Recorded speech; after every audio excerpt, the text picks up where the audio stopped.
Good afternoon, my loves. Welcome to Maverick Baking and welcome to another wintry chocolate review. And we have been raking around some shops for some new, some exclusive, some interesting, and some hopefully enticing chocolate bars. And today we are talking about one that I couldn't keep my grubby little fingers off of, the KitKat Chunky with Biscoff.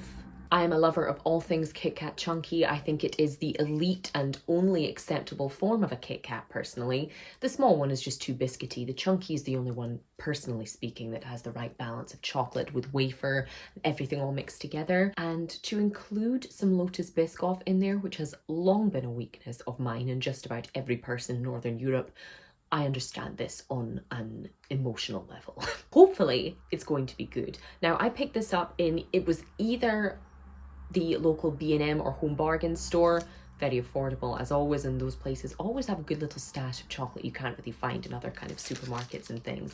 And I believe this has been imported from Belgium.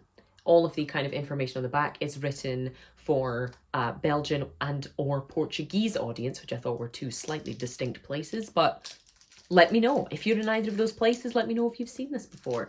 But today I want to get into this and let you know whether it is worth your money. So the KitKat Chunky, for anyone who is unaware, is a wafer-covered, unsurprisingly chunky chocolate bar that is typically just flavored with said wafer and chocolate. Occasionally you can find one with peanut butter, a white chocolate version, a mint version, an orange version, several limited edition Christmas versions that are never to return. So let's see if this Biscoff one is one that's going to stick around. Must say, you can't immediately smell anything Biscoffy as you open it. It smells like a Kit Kat, unsurprisingly. Just smells of standard kind of baseline Nestle milk chocolate. Let's bite in and see what we're dealing with here.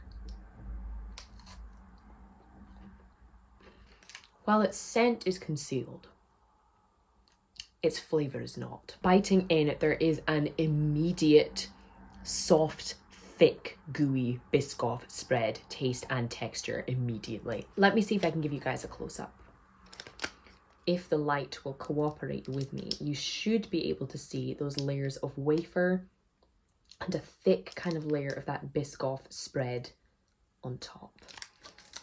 You've got that thin kind of chocolate on the outside, which is no real problem because Nestle chocolate is notoriously not the best. You have those wafers in there with that little bit of creamy chocolate in between and a proper generous amount of that Biscoff. Though I must say, it does a pretty good job of not overpowering the rest of the textures and the flavors in there. Biscoff can be, when used too heavy-handedly, can be too claggy, too sweet, too overpowering.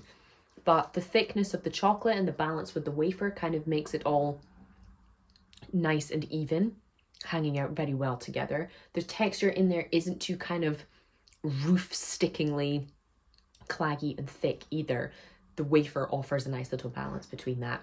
This is nothing mind-blowingly spectacular and nothing that a Biscoff lover would be surprised by or a KitKat Chunky lover would be surprised by, but it's nailing the brief. The tastes and the textures are there, and I would be very happy to finish it. It's everything it says it is supposed to be, and doing it quite well. So I will give the KitKat Chunky with Biscoff a solid 4 out of 5.